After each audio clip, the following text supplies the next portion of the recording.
And welcome to another episode of the Koto's Mojo. And as always, I'm your host, Patrick Koto. We got a lot of football to talk about, NFL, college, and of course, we got to touch on the NASCAR playoffs, Ford Cup, Xfinity is underway, and truck. Our good friend Ian is off tonight. He and his wife, Abby, are celebrating their wedding anniversary. So happy anniversary to Ian and Abby.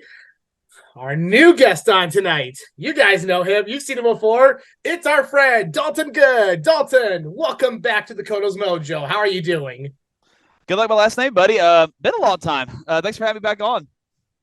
Yes, indeed. And I knew you were going to give me that after asking how you're doing. I have to.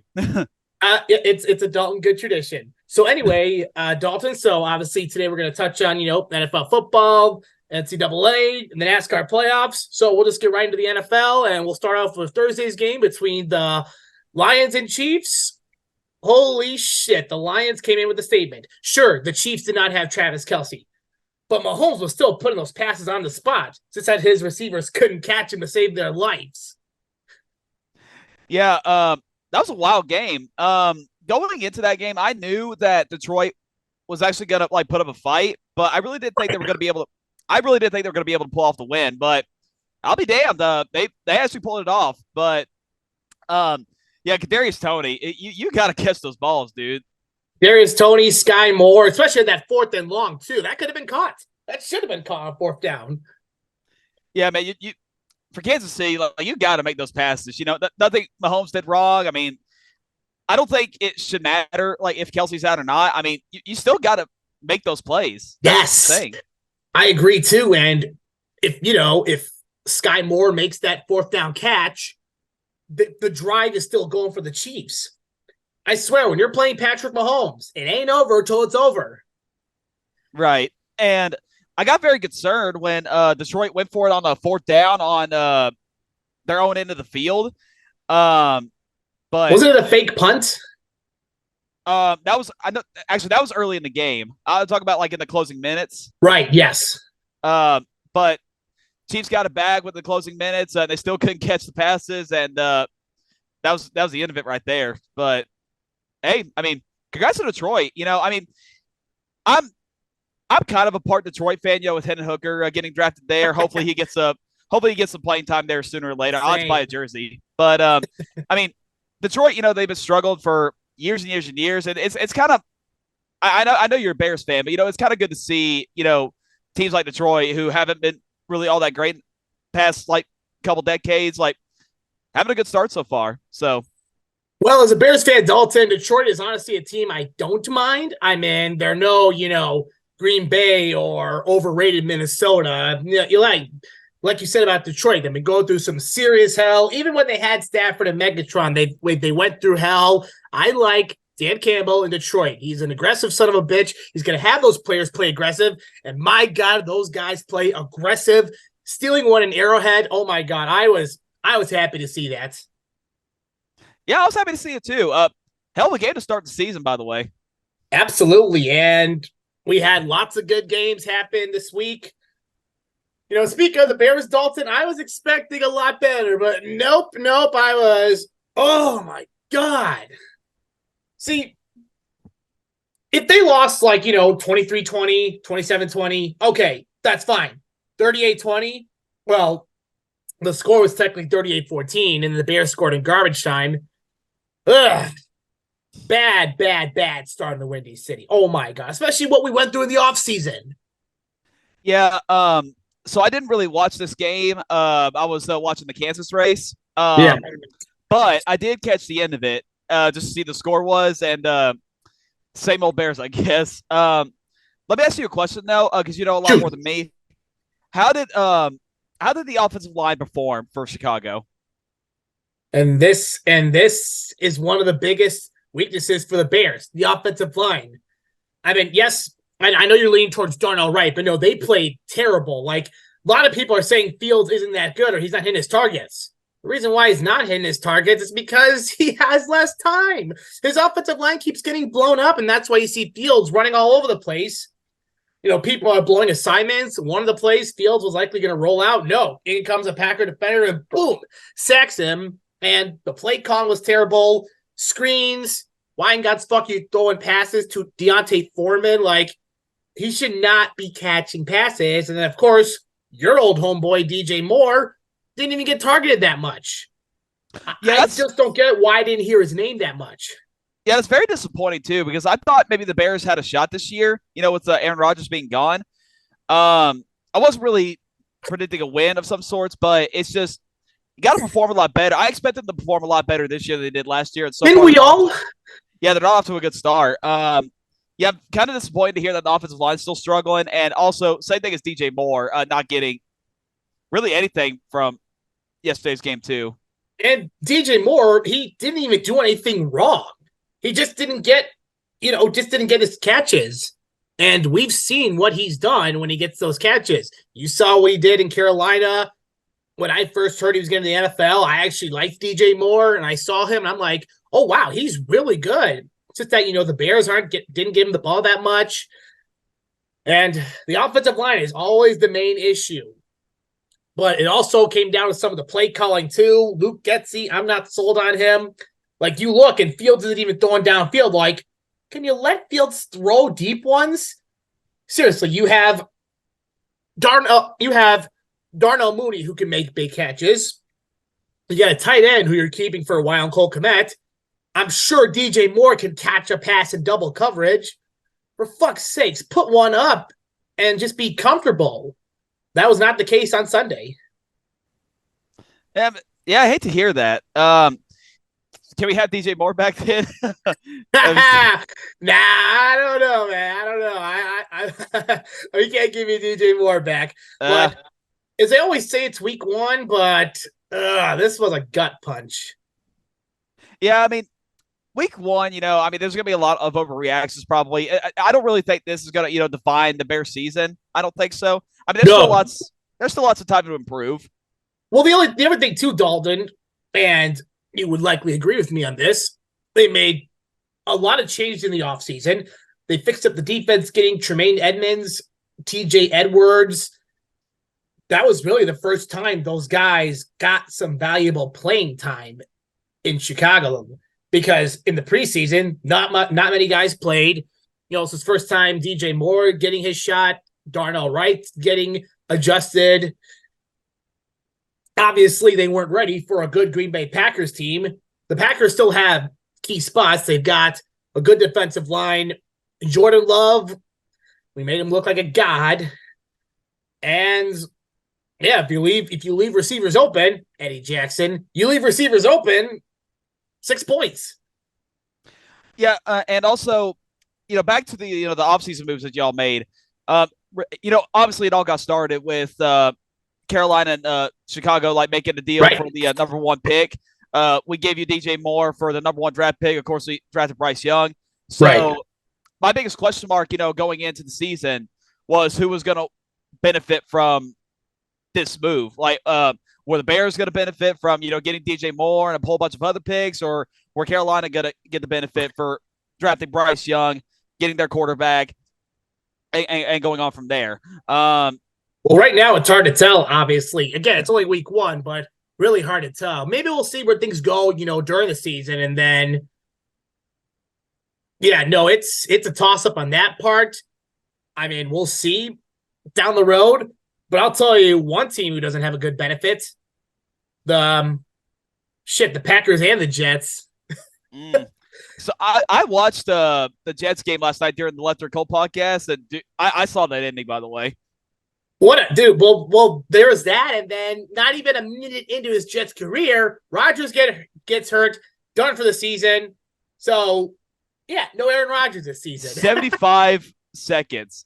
75 seconds is how long his career lasted, for a first season. It was a minute, but still, though, you talk about, shit luck. The Jets have shit luck.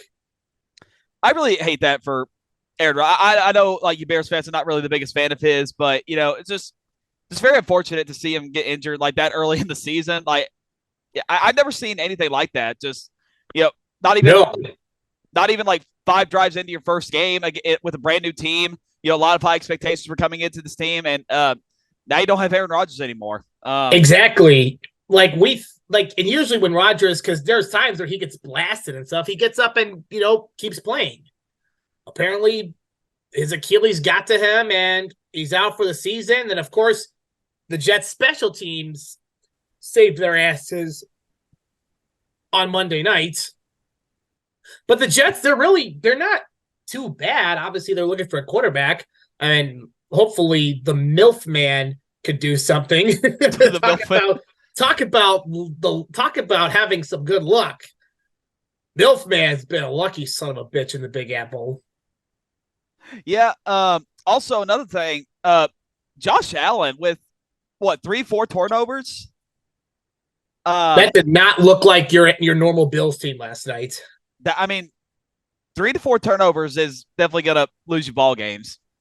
Oh, absolutely, too. And the Bills, they got lucky because their game-time field goal, doinked in, as you saw. Yeah. And then they punt, and the Jets win it in overtime. So, talk about, crazy week one. That was definitely a crazy game indeed. And, again, hopefully, the Bills can learn from this because that's a loss they could not have afforded. You talk about interceptions. Yeah, 3 picks for Josh Allen. He threw for 236 yards, which is not bad, but those 3 picks, it's going to kill you. Yeah, the turnover battle. If you win that, then that's going to win you ball games. You just can't win ball games with 3 interceptions. Yeah, no, and your special teams let you down with the punt return for the win. So, yeah, that was a shocking loss for the Bills, at least. Another shocking loss, too, the Bengals. What's going on with Joey B and Jamar Chase? I feel like Joe got such a big payday, he decided to take the day off. That's what I'm thinking. He forgot he had to play a football game. That's what I'm thinking. I did not even a week ago. Like on Thursday night, when the Chiefs and Lions game started, is when they announced the. So then Burrow got his money. Like, all right, I got my money, and then just forgets to play a football game. I did not see that coming from the Cleveland beating Cincinnati like that. Now Cleveland's got some key playmakers, but Jesus Christ, they took it to Cincinnati. Jamar Chase was not happy about the loss. I saw a quote from a Sports Center said he was talking before the game about Cleveland's fans and called them like a bunch of their players a bunch of elves, and he was like, "Hey, we lost to a bunch of damn elves." Well, he ain't wrong because they did lost to a bunch of damn elves, and wow, that's hopefully the Bengals could turn the fuck around. Oh, and even worse. So I'm actually joining fantasy for the first time this year. Oh, nice. You had Joe Burrow, didn't you? Actually, no, I had Jamar Chase. So, well, nobody saw that coming. It's just some shit luck that you have. I mean, fantasy football, Don, let me tell you this. It's full of love and hate. Yeah, I have no idea what I'm doing so far. You have to get lucky. Well, who do you have on your team besides Chase? Brock Purdy's my quarterback. Good choice. Yeah. I have him as a backup in the league. The rest of it's kind of not good. I kind of ran out of options, but I can pull it up right here whenever I get it.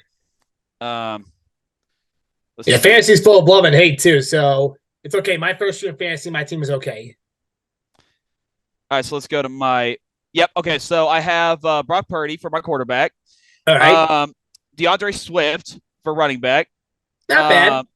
Jamar Chase, wide receiver. George Pickens for wide receiver. Pickens, that's a good choice. Yeah, but he didn't have a good game for me either. Well, the whole Steelers team didn't have a good game. They all got shit on by San Francisco. Right. Dalton Schultz for tight end. Adam Thielen for backup wide receiver.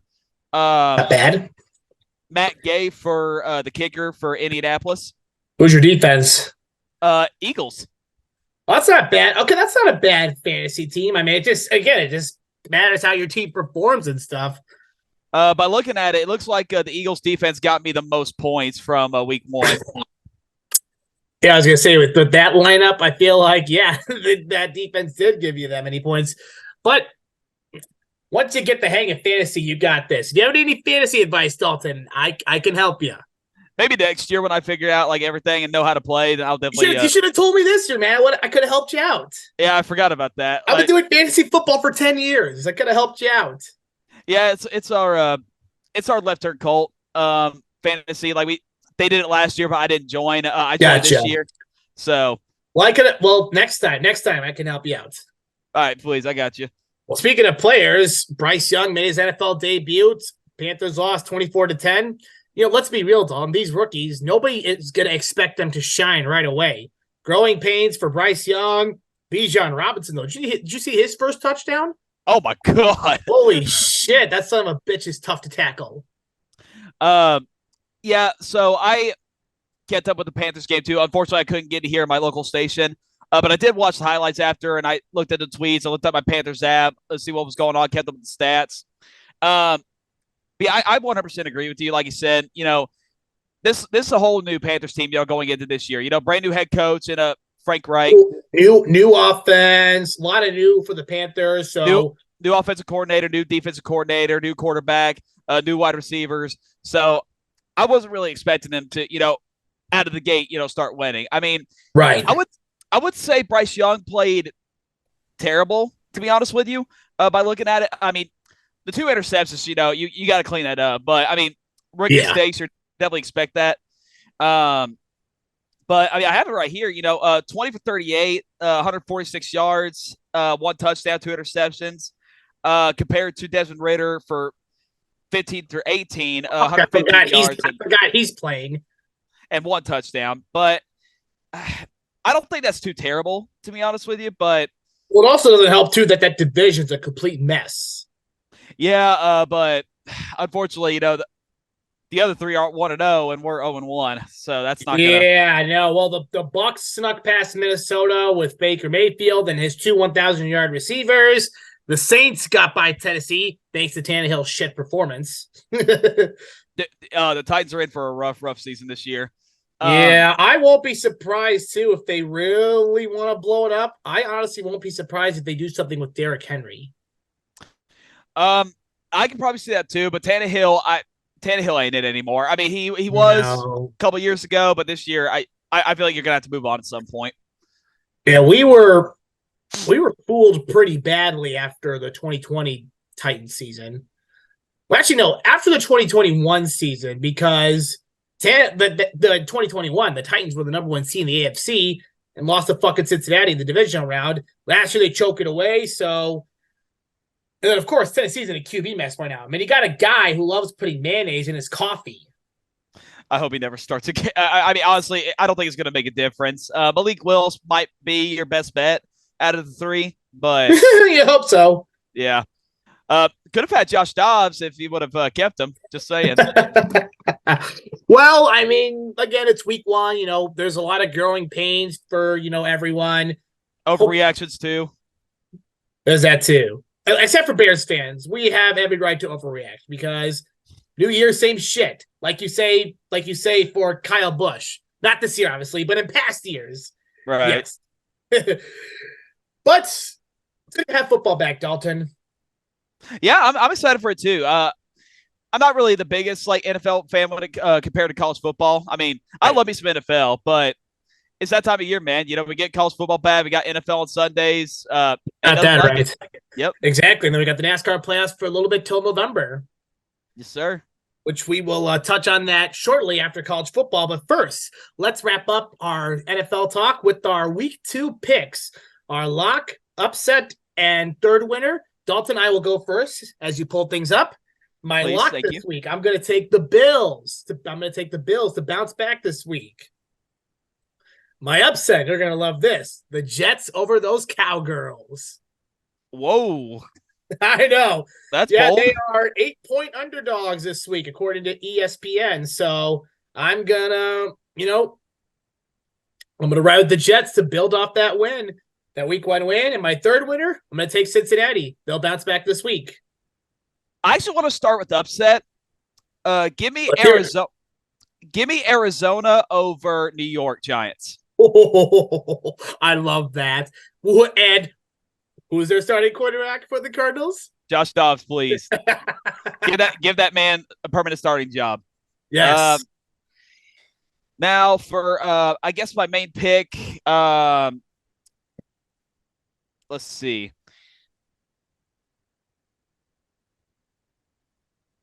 Well, a lot of interesting games here. I want to say Chiefs over Jaguars, Okay.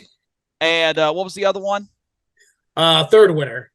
Third winner. But just pick a random winner if you just pick a random team if you want. Okay. You know what? Give me the Panthers over the Saints for Monday night. I like that. Is the game in Charlotte? Yes, sir. Oh my god, the Saints have been struggling there lately. I like that. I like that. Good pick. So there's actually two Monday night games this coming week. We got the Saints and Panthers at 7:15 Eastern time, and then at 8:15 Eastern time, we got Steelers and the Browns. Oh shit, that'll be all right. So a couple of toilet bowls on Monday night. Unfortunately, that's how they do it sometimes. Well, hey, it's football.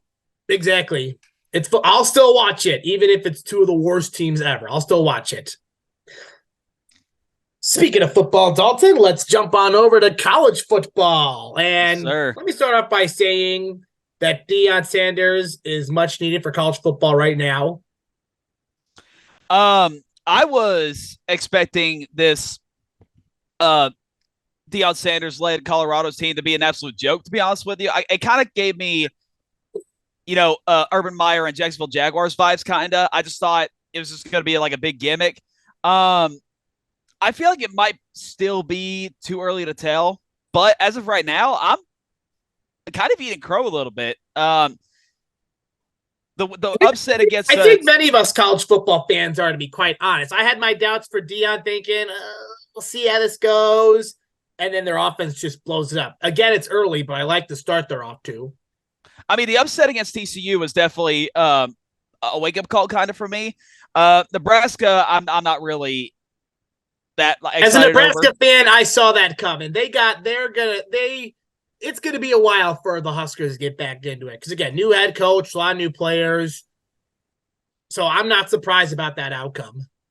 But Colorado's definitely getting ready to get tested after this week because they got Colorado State, which is a big weekend for them, really, because College Game Day is going to be there. But I'm expecting a win against Colorado State.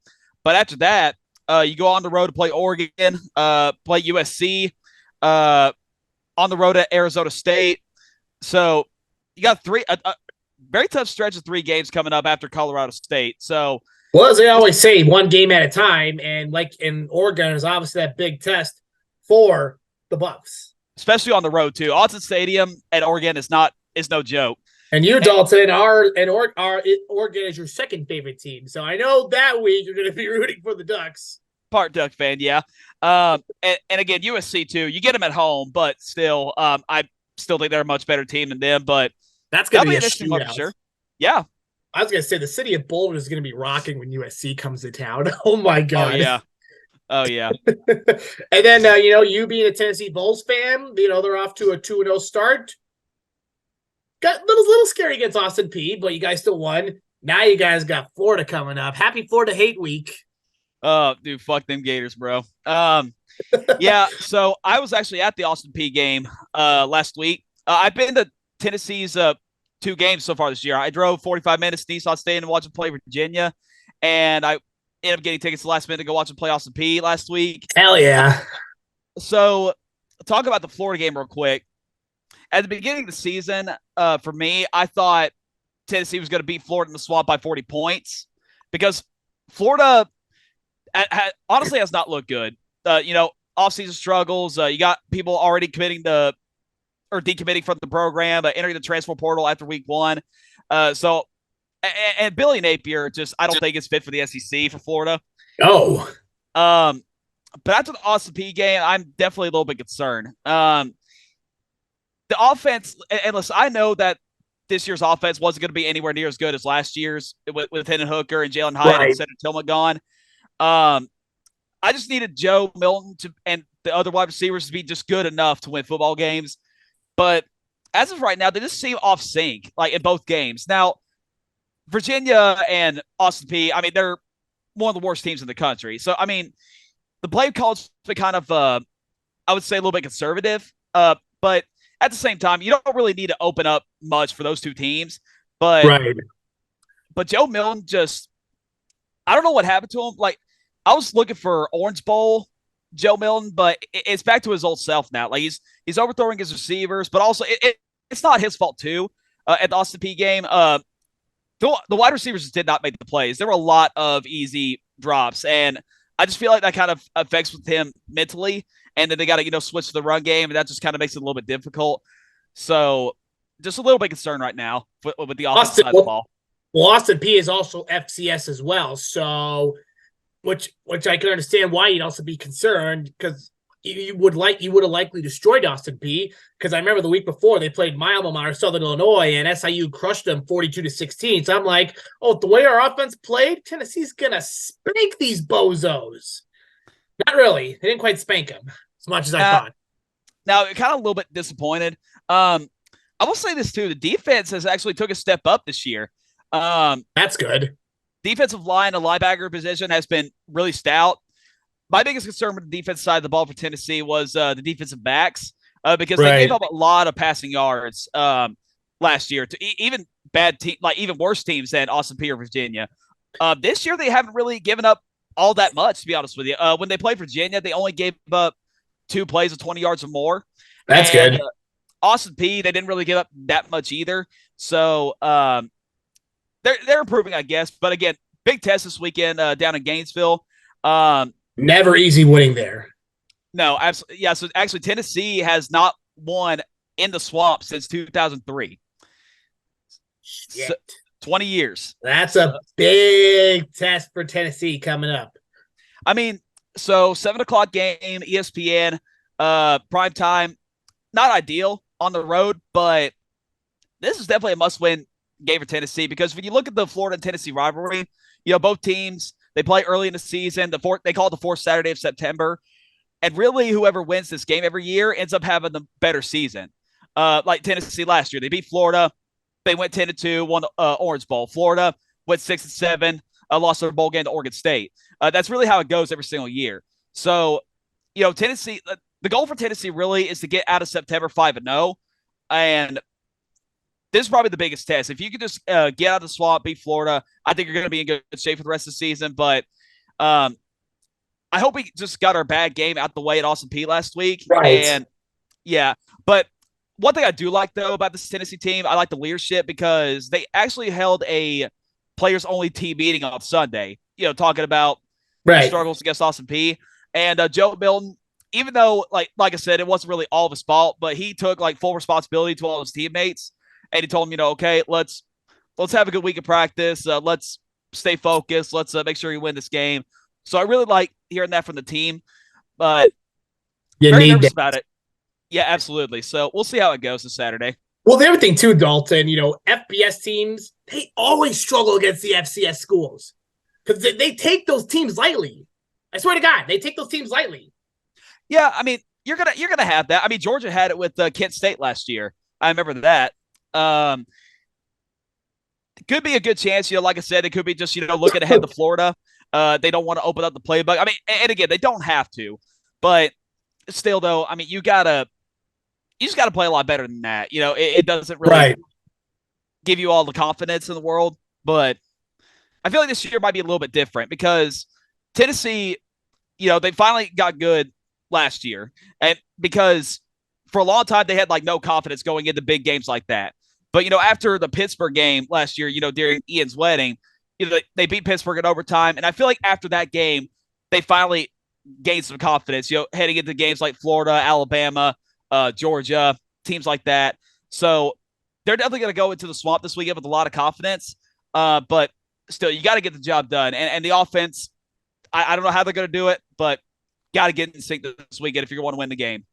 Well, we'll see what they do this weekend against Florida. But one more thing I want to touch on before we jump onto the racetrack: Texas beating Alabama. Dalton, I can't stand both teams, but I will take a Texas win over Alabama all fucking day.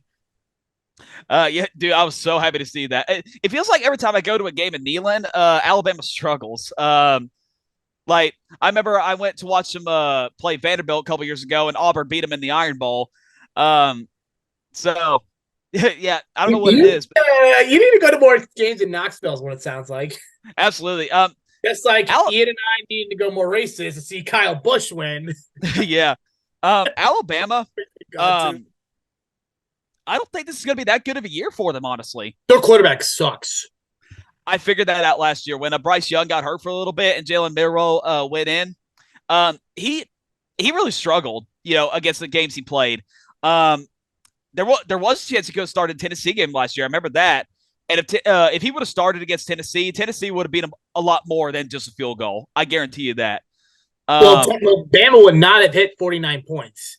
No. With how electric that crowd was, Bama's backup QB, oh my God, it would have been a long game. And also, I'm very concerned about Nick Saban, too, with the press conference he had at the end of the game. I don't see him lasting too long as a head coach. I feel like maybe it depends on how Alabama's record goes, but I feel like if it's worse than 10-2, I feel like he might just go ahead and hit early retirement. Man's got all the money in the world. Retire Yeah. now. You got all the funds for that. You're the richest man in Alabama. He's fine. But I mean, big win for Texas. I think it might be safe to say they're back. Damn good football team. I like the way I like the way Steve Sarkisian's been recruiting lately. So right. I think Texas is going to get better and better and better as the years go along. Exactly. Yeah, no, I love what Texas is doing right now. Good start to the college football season for sure for Texas and some of the other teams. Now, Dalton, we will wrap up with the NASCAR playoffs. So it's safe to say the 45 car, specifically the 45 car, or 2311 in general, owns Kansas Speedway. Last year, you had Kurt Busch win, then you had Bubba. And then if you really want to go crazy, because, Denny's also an owner of 2311, he won the spring race, and Tyler Reddick wins this weekend. Yeah, someone actually edited that on the Wikipedia page for Kansas. Someone went to Kansas on Wikipedia and edited the owners of the track, and someone edited 2311 Racing. I mean, 2311 has, yes, Denny's car is not 2311, but Denny is an owner. So it's safe to say that 2311 has won the last 4 races at Kansas Speedway. Yeah. Big win for 2311. I knew the 2311 cars were going to show out. Bubba Wallace, really hate that for him. He had a good run too. He's in the top 5. Probably could have had a shot to win late of it. Just not a good weekend for Goodyear. Affected a lot of playoff drivers. Bubba Wallace, unfortunately, was one of the victims there. And Truex is a victim, believe it or not. Yeah. How about that? Like he's below the cut line.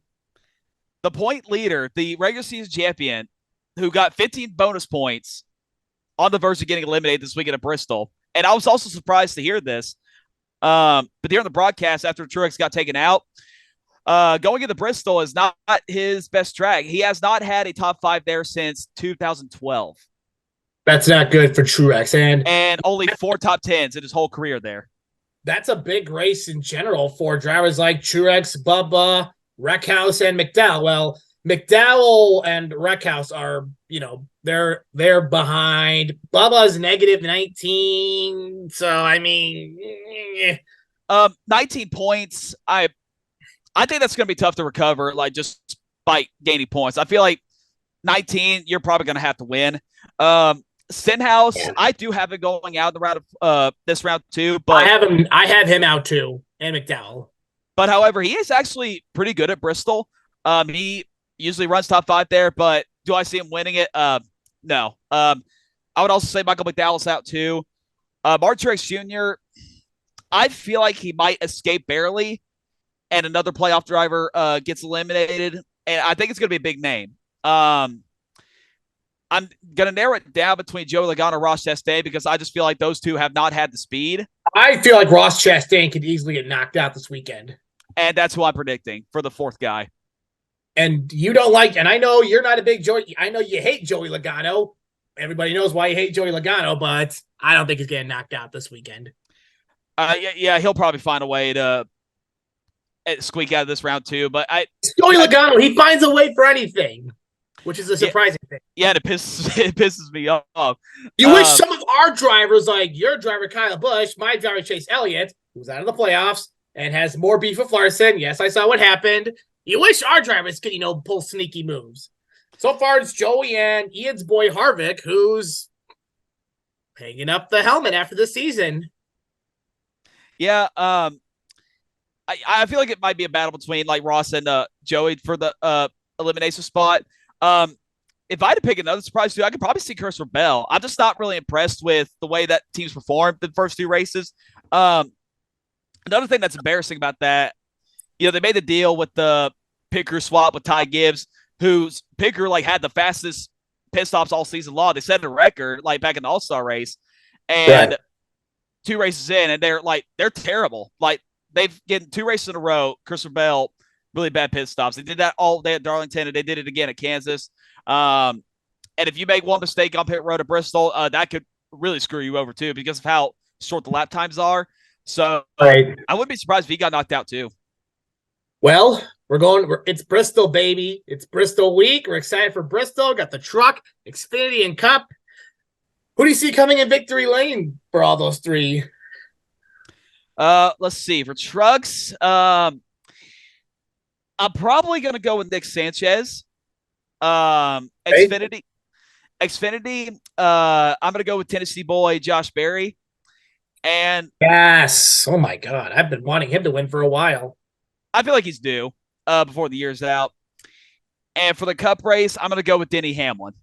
I feel like he's had a lot of mistakes. The first 2 races, he's become the bridesmaid in both races in the playoffs this year so far. But I think he has a bounce back at Bristol. For sure. For the truck, I'm going to go with Carson Hocevar. I've liked him recently. Bristol, why not Austin Hill for Xfinity? And Cup, how about Brad Keselowski? There is a playoff sneaker right there, Brad Keselowski. I see it. RFK's short track program too, they're pretty good at short tracks. So definitely watch out for the RFK cars. For sure. All right. That wraps up the show of Coto's Mojo. Dalton, thanks so much for coming on as always. Hey, thank you, buddy. I appreciate talking football and racing with you. Also, if you're at Bristol this weekend, come say hi to me. I'll be there. Hey, everyone. Thank you all for tuning in to another episode of the Coto's Mojo. Time ran out on our side, but go ahead and give the podcast, Dalton and I, a follow on Facebook, Twitter, yes, I just called X Twitter, and Instagram. Thank you again for tuning in, and we will see you next time.